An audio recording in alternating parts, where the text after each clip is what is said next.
dia a todos. Hoje nós vamos dar sequência aos estudos do livro Obreiros da Vida Eterna, do André Luiz. Nós estamos no capítulo 15, Aprendendo Sempre, já a segunda parte. Bem, como disse o Ângelo, na primeira parte desse capítulo, ainda se desenrolava o ato fúnebre de Dimas.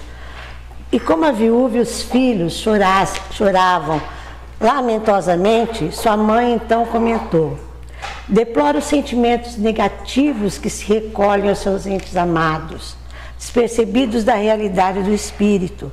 Não te detenhas, Dimas, nas lágrimas que derramam, absorvidos em devastadora incompreensão. Esse pranto, a estas exclamações angustiosas, não traduzem a verdade dos fatos. Você sabe agora, mais do que nunca, que a imortalidade é sublime. Nunca houve adeus para sempre na sinfonia morredora da vida. Abstenha-se, pois, de responder por enquanto às lamentações que a sua mulher e seus filhos dirigem ao cadáver. Quando você estiver refeito, voltará a auxiliá-los, consagrando-lhes sempre e ainda inestimável amor. Isso nos mostra que a mãe tem para esta hora é o conforto no sentido de trazê-lo à realidade, mostrando que no momento ele deve ficar tranquilo. Vamos lembrar que o Ângelo disse na primeira parte sobre os conselhos dessa mãe. Ela disse para ele: fale pouco e ore muito, seja tranquilo, pois apenas voltará a poder auxiliar os seus quando estiver recuperado. Dimas procurou conter-se ante a perturbação geral do ambiente doméstico e, vacilante, debruçou-se sobre o caixão, vertendo longas lágrimas. Via-se o tremendo esforço para manter serenidade naquela hora. Rente a ele, a esposa proferia frases de imensa amargura. Todavia, em obediência às recomendações maternas, ele guardava atitudes de tristeza e enternecimento. André diz que nota que Dimas sentia dificuldade para concatenar os raciocínios. Tentou em vão articular uma prece em voz alta. E Jerônimo, percebendo isto, aproxima-se de sensível irmão encarnado que estava ali, tocou-lhe a fronte com a destra luminosa, e o rapaz, o companheiro, declarando-se inesperadamente inspirado, levantou-se e pediu permissão para pronunciar breves súplicas, no que foi atendido e acompanhado por todos. Sob a influência do orientador espiritual, o companheiro orou sentidamente. Verificamos todos que Dimas experimentava imensa consolação, graças ao gesto amigo do Jerônimo. Vemos aqui a importância de um amigo com pensamentos elevados e direcionado para o bem. Pois o auxílio aqui não veio só do amigo Jerônimo, mas desse amigo encarnado que se fazia presente e entendeu a sugestão de Jerônimo. Se não tivesse ninguém ali, um bom direcionamento mental, que tenha sido sempre praticante no bem, ele teria que ter procurado alguém de fora dali para trazer, para fazer essa prece, não é? Então essa é uma grande importância. Logo depois, as exclamações dolorosas dos familiares, o caixão foi cerrado, iniciou-se o cortejo fúnebre silencioso. Aqui vemos uma grande lição que André nos traz. O grande engano da nossa sociedade, em que quando morre alguém, fica todo mundo ali em volta do caixão, chorando, se lamentando, achando que, dando mais importância ao cadáver que está ali, do que ao ser que era. Como se ele ali estivesse ainda, estivesse ouvindo, estivesse entendendo. Mas vamos aprender que ali ele não está mais. E às vezes ele está bem longe dali, ou se não menos perto, que às vezes ele não está ali do lado. Então isso é uma lição para a gente, né? Quando a gente for vê um enterro, vê alguém, ou alguém nosso, a gente já tem a consciência de que ali já não está mais a grande importância da vida, né? Seguiram, ao fim do cortejo, em número superior a 20 entidades desencarnadas, inclusive o irmão recém-liberto. Abraçado à genitora, Dimas, em passos incertos e vagarosos, ouvia-lhes discretas exortações e sábios conselhos. A mãe, sabiamente, mostrando através da oração palavras de conforto, mudando a atenção do Dimas para aquele fato do corpo estar ali, o fato desse cortejo, que era o corpo que foi dele, né? E tirava da sintonia preocupante. Entre os muitos afeiçoados do círculo carnal, reinava profundo constrangimento, mas entre os de elevada condição, como André, imperava tranquilidade efetiva e espontânea. Prosseguiram com as melhores notas de calma quando chegaram próximo ao Campo Santo. Estranha surpresa empolgou André de súbito. Nenhum dos companheiros, com exceção de Dimas, que se fazia visível esforço para sossegar a si mesmo, demonstrava qualquer emoção diante do quadro que André via. Mas ele não pôde sofrer o espanto que lhe tomou o coração. As grades da necrópole estavam cheias de gente da esfera invisível, em gritaria ensurdecedora. Verdadeira concentração de vagabundos sem corpo físico apinhavam-se à porta, endereçavam ditérios e piadas às longas filas de amigos do morto. No entanto, perceberam a presença daqueles 20 e poucos espíritos iluminados. Aí eles começaram a mostrar caras feias e caras de enfado.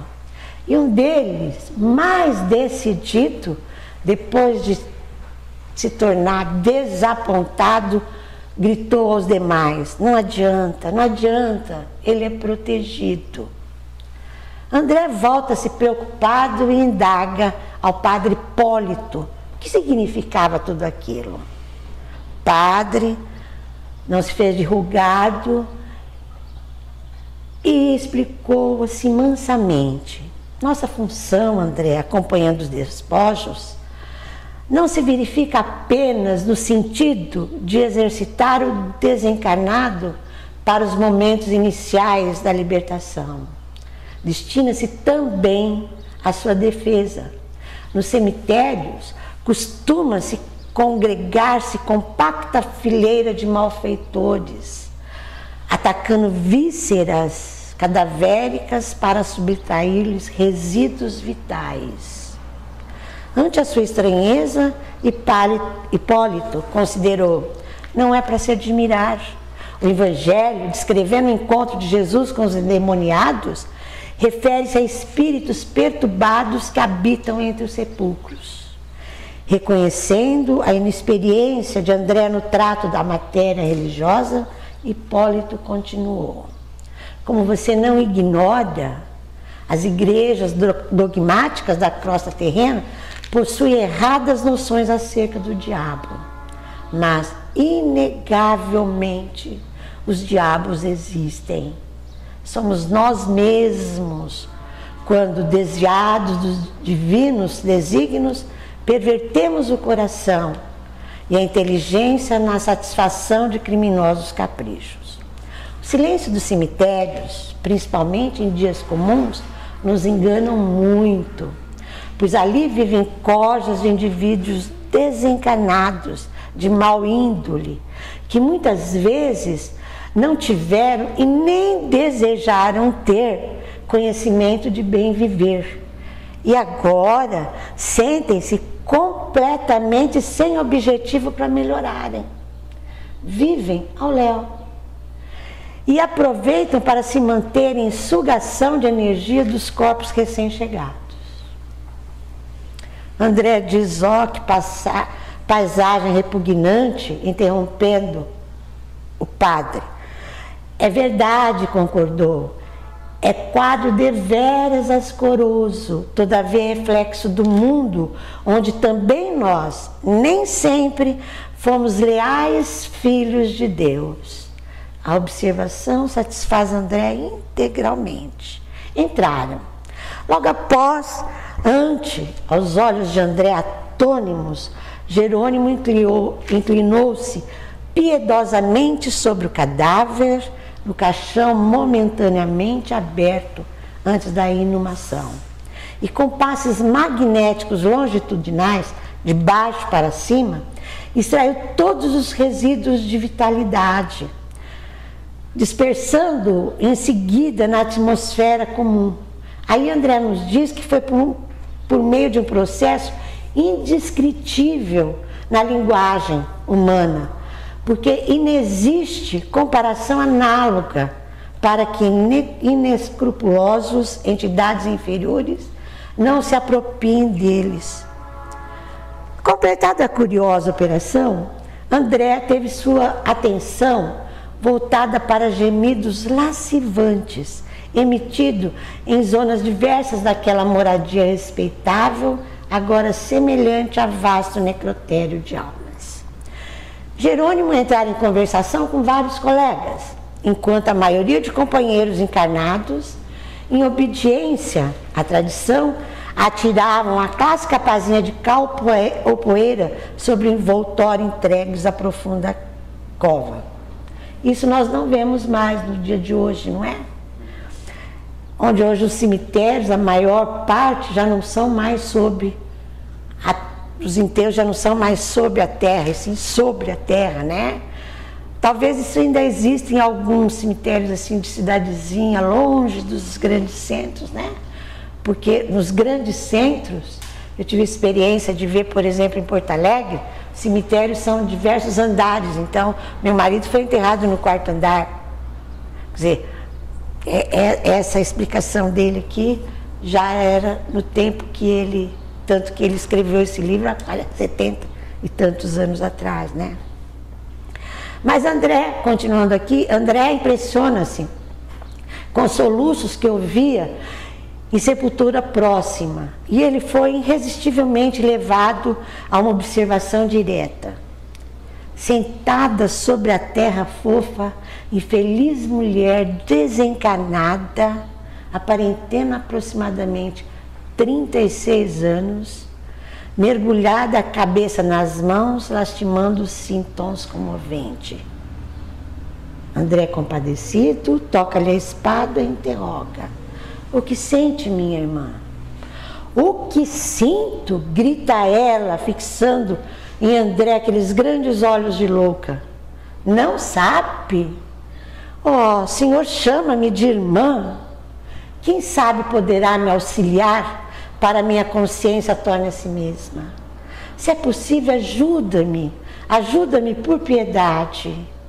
Não sei diferenciar o real do ilusório. Conduz-me à casa de saúde e entrei nesse pesadelo que o senhor está vendo. Tentava erguer-se, implorava, estendendo-lhe as mãos. Cavalheiro, preciso regressar. Conduz-me, por favor, à minha residência. Preciso retornar ao meu esposo, ao meu filhinho. Se este pesadelo se prolongar, sou capaz de morrer. Acorde-me, por favor, acorde-me. Olha, esse ser não tinha ainda se descoberto morta.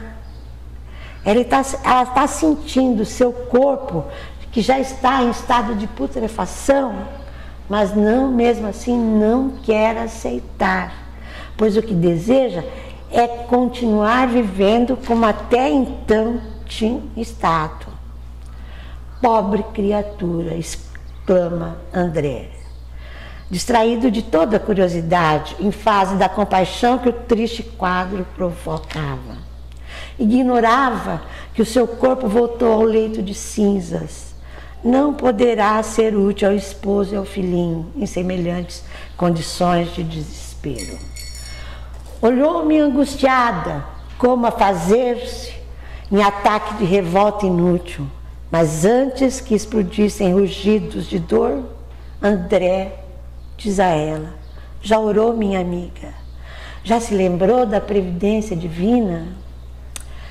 Quero um médico depressa, só ouço padres, diz ela, irritadiça. Não posso morrer, desperte-me, desperte-me. Vejam bem, ela está sentindo que ela está num pesadelo e não morta. Retorna André: Jesus é médico infalível. Indico-lhe a oração como remédio providencial para que cure. Peça a ele a assista e cura. Ela, no entanto, parecia não ter ouvido, não tinha qualquer noção de espiritualidade. Tentando agarrar-se com as mãos cheias de manchas estranhas, embora não alcançasse André, gritou estentoricamente: chame meu marido, não suporto mais, estou apodrecendo, oh, quem me despertará?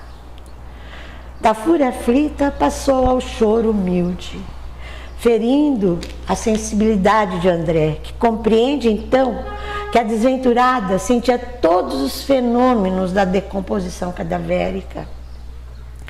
E examinando-a detidamente, repara que o fio singular em luz prateada que caracterizava em Dimas prendia-lhe da cabeça, penetrando no chão adentro. Olhem só que bela explicação para nós que estamos aqui tentando aprender. André nos mostra a diferença do desencarne de Dimas e o dessa moça, quando se refere ao fio prateado, que prendia o corpo físico ao espiritual, em que Dimas foi cortado tranquilamente.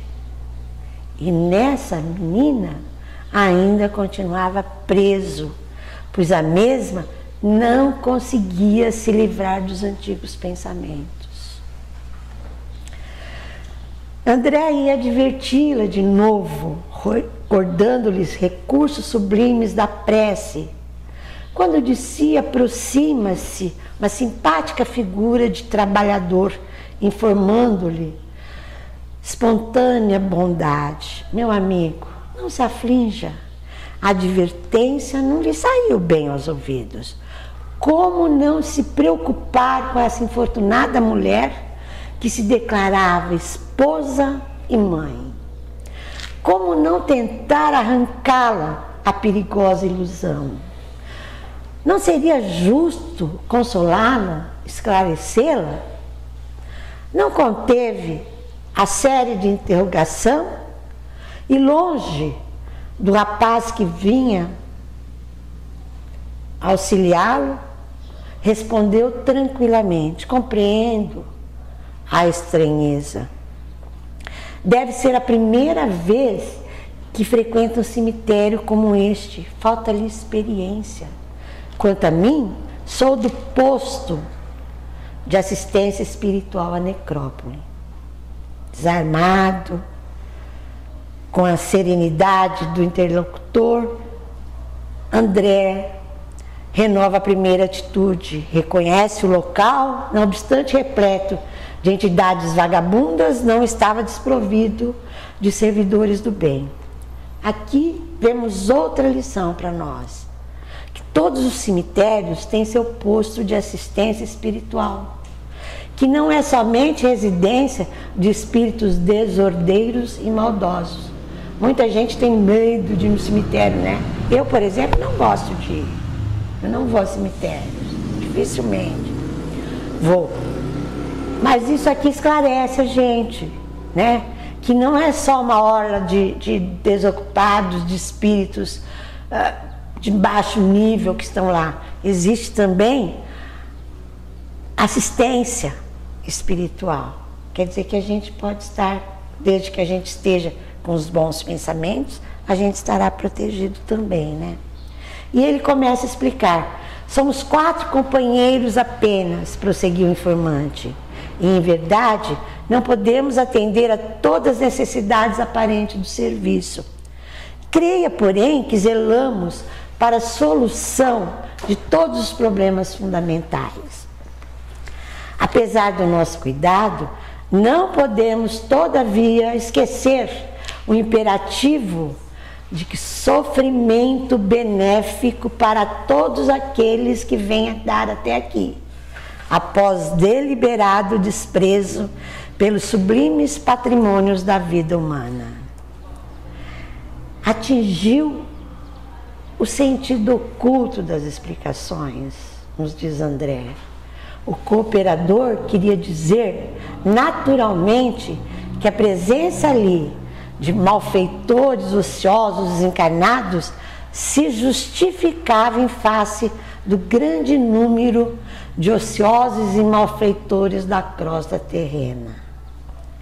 Era o similias similibus em ação, que quer dizer, os semelhantes curam-se pelos semelhantes, cumprindo-se os ditames da lei do progresso, castigando-se e flagelando-se mutuamente, alcançariam os desviados a noção do verdadeiro caminho ou Salvador.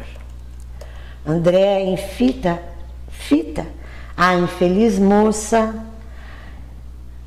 coloca para o amigo o propósito de auxiliá-la. É inútil, esclarece o prestimoso guarda, pois ele é conhecedor da justiça e segurança da prática pelo convívio diário da dor que ela existe. Nossa desventurada irmã permanece sob alta desordem emocional. Completamente louca, viveu 30 e poucos anos na carne, absolutamente distraída dos problemas espirituais que nos dizem respeito. Gozou a sociedade na taça da vida física. Após casamento feliz, realizado sem qualquer ordem de moral, contraiu gravidez. Situação essa que lhe mereceu menosprezo integral. Comparava o fenômeno orgânico em que se encontrava as ocorrências comuns e, acentuando extravagância por demonstrar falsa superioridade, precipitou-se em condições fatais. Chamada ao testemunho edificante da abelha operosa, na colmeia do lar, preferiu a posição de borboleta saltitante, sequiosa de novidades efêmeras. O resultado foi funesto. Fim do parto difícil, sobrevieram infecções e febre maligna, aniquilando-lhe o organismo. Soubemos que nos últimos instantes os vagidos do filhinho tenro despertaram-lhe os instintos de mãe, e a infortunada combateu ferozmente com a morte, mas foi tarde. Agarrada aos despojos por conveniência dela própria, tem primado aqui pela inconformação. Vemos que essa infeliz irmã não soube bem viver. Já nos disse André Luiz em outro estudo que ela deixou-se levar por prazeres mundanos e não conseguiu assumir a verdadeira responsabilidade junto ao casamento e muito menos na gravidez, o que tornou uma tarefa difícil viver, ou melhor, sobreviver. Quem não souber viver bem, não saberá também morrer bem. Isso André Luiz já nos disse. Vários amigos visitadores, continua o espírito operador ali da região, em custosa tarefa de benefício aos recentes encarnados, tem vindo à necrópole, tentando libertá-la. A pobrezinha, porém, após atravessar a existência de sólido materialismo, não sabe assumir a menor atitude favorável ao estado receptivo do auxílio superior. Exige que o cadáver se reavive, e supõe-se em atroz pesadelo, quando nada mais faz senão agravar a desesperação. Os benfeitores desse modo inclinam-se à espera da manifestação de melhoras íntimas, porque seria perigoso a libertação pela probabilidade de entregar-se a infeliz aos malfeitores desencarnados. Veja bem, é ela que tem que assimilar esse sofrimento e começar a se aceitar. Enquanto ela não aceitar isso, nada poderá ser auxiliado, como ele nos diz aqui. Mas André, mesmo assim, ainda lhe mostra o laço fluídico que ligava o envoltório ao sepulcro. E ele responde: vê-se, entretanto, que a mísera experiência, a desintegração do corpo grosseiro em terríveis tormentos, conservando a impressão de ligamento com a matéria putefrata. Não teremos recursos para aliviá-la? Pergunta André. Toma uma atitude espontânea quem deseja libertar e pergunta: quem sabe chegou o momento? Não seria razoável cortar o grilhão? Quem sabe? Responde surpreso o interlocutor. Não pode ser, temos ordem. Por que tamanha exigência? Diz André. Se desatássemos a algema benéfica, ela regressaria intempestivamente à residência abandonada, como possessa de revolta, a destruir o que encontrasse. Não tem direito, como mãe fiel, ao dever de flagelar com a paixão desvarada o corpinho tenro do filho pequenino. E como esposa desatenta às obrigações, não pode perturbar o serviço de recomposição psíquica do companheiro honesto que lhe ofereceu no mundo o que possuía de melhor. É da lei natural que o lavrador colha de conformidade com a semeadura. Olha, essa outra liçãozinha que ele vem nos recordar, né? Diz que só nós podemos colher o que plantamos, não é isso que nos ensina?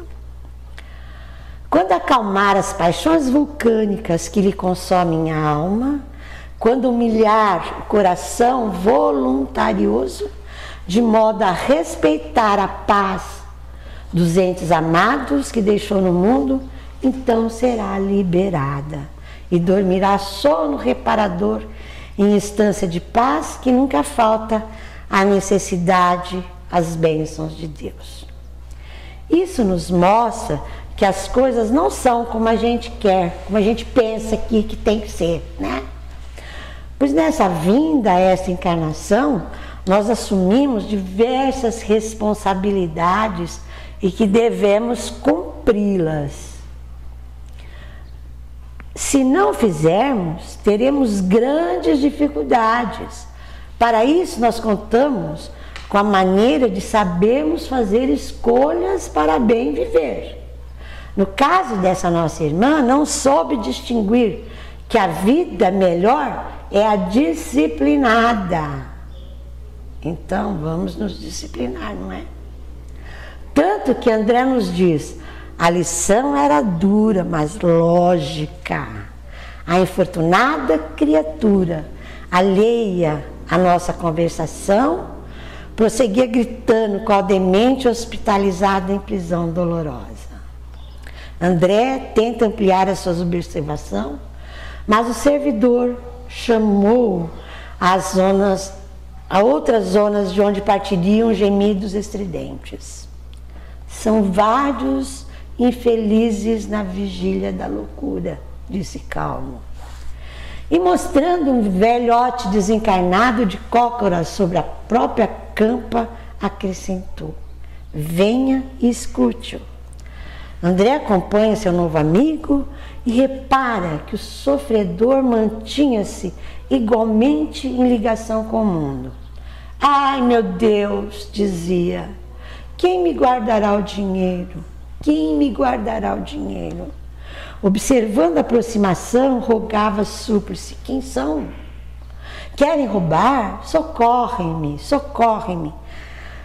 Tebalde, André endereça-lhe palavras de encorajamento e consolação. Não houve, informou o sentinela obsequioso. A mente dele está cheia de imagens de moedas, letras, cifrões.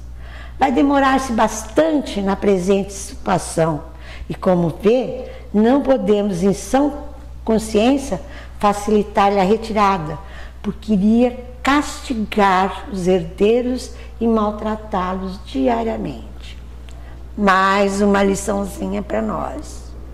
Outro irmão que não conseguia se desapegar das coisas materiais que vivia. Nesse caso era o dinheiro, que ele se apegara como a coisa mais importante da vida. Então devemos ter cuidados com o que nós nos apegamos. Tudo aqui nos é emprestado. Nós temos que devolver. E na ida para o outro lado, nós não levamos nada disso, certo? Por que não pudesse dissimular o espanto que tomara-lhe o coração? O servidor ainda acentua, otimista. Não há motivos para tamanho assombro. Estamos diante de infelizes, quais não falecem proteção e esperança. Portanto, outros existem, tão acentuadamente furiosos e perversos, que no fundo escuro do sepulcro se precipitam nos tenebrosos despenhadeiros das esferas subcrustais. Tal estado deplorável de sua consciência atraída para as trevas pesadas. Vejam bem, mesmo esses ruins, esses maus, eles ainda têm assistência, eles ainda têm a misericórdia do Pai Celestial, né? Sem fugir ao padrão de tranquilidade do colaborador cônscio do serviço a realizar, ainda acrescentou: segundo concluímos, se há alegria para todos os gostos, há também necessidade, sofrimento para todas as necessidades. Se há alegria para todos os gostos, há também sofrimento para todas as necessidades. Quer dizer que quando nós temos algum sofrimento, podem ter certeza que é uma necessidade própria da gente, né? Nesse instante, Jerônimo chama André ao posto, agradece ao amável informante, profundamente emocionado pelo que vira, e despede-se incontinente. Esvaziara-se de companheiros encarnados a metrópole, e o próprio coveiro dirigia a saída. Foi comovente o adeus entre Dimas e a genitora, que prometeu visitá-lo sempre que possível. Após agradecimento mútuo e recíproco votos de paz, sentindo-nos, enfim, a condição de partir por nossa vez. Antes, porém, André, com a sua curiosidade, desejava entrar em ação. Como sentiria Dimas agora? Não seria interessante consultar-lhes a opinião, os informes? Testemunho valioso poderia fornecer a André indícios para qualquer eventualidade, que qualquer livro que ele fosse escrever, ele poderia esclarecer as pessoas. E André nos informa aqui, em sua esfera pessoal de observação, que não pudera colher pormenores, uma vez que a morte lhe surpreendera absoluto alinhamento da tese da vida eterna, e no derradeiro transe carnal a inconsciência fora completa. Nosso dirigente percebeu o propósito e falou-lhe bem-humorado: podes perguntar a Dimas o que você deseja saber. Manifesta-lhe reconhecimento, enquanto o recém-liberto, bondoso, aqueceu aos seus desejos. André lhe pergunta: sente ainda os fenômenos da dor física? Responde ele delicadamente: guardo integral impressão do corpo que acabei de deixar. Noto, porém, que ao desejar permanecer ao lado dos meus, e continuar como sempre estive durante muitos anos, voto a experimentar os padecimentos que sofri. Entretanto, ao conformar-me com os superiores desígnios, sinto-me mais leve e conformado, apesar de reduzida fração de tempo em que me vejo desperto, já que pude fazer semelhante observação. Vejam bem, com essa explicação, nos dá um exato entendimento do sofrimento daquela moça que se encontrava semi-morta. Isto é, se nosso entendimento for claro, deixaremos de nos preocupar com coisas materiais, né? Tudo que nós tínhamos aqui, casa, sítio, dinheiro, inclusive com o amor, com os amores que deixamos. Porque nós vamos deixar, ou deixamos filhos, deixamos pais, amigos, pessoas que a gente quer, não é? E devemos nos preocupar nessa hora apenas com o futuro certo. Pois quando nós deixarmos o corpo físico, nós nos tornaremos apenas espíritos. Aí André pergunta, e os 5 sentidos? E ele responde, tem-os em função perfeita. Sente fome? Chega a notar o estômago vazio e ficaria satisfeito se recebesse algo de comer. Mas esse desejo não é incômodo nem torturante. E sede? André pergunta. Sim, embora não sofra por isso. Vamos lembrar que lá no livro Nosso Lar, André sofreu muito de fome e sede. E agora Dimas nos conta que esses desejos não são motivos de sofrimento. Isso nos mostra que Dimas estava em situação muito mais evoluída agora do que André na época que ele chega no Nosso Lar. E veja hoje a diferenciação de Dimas para André, não é?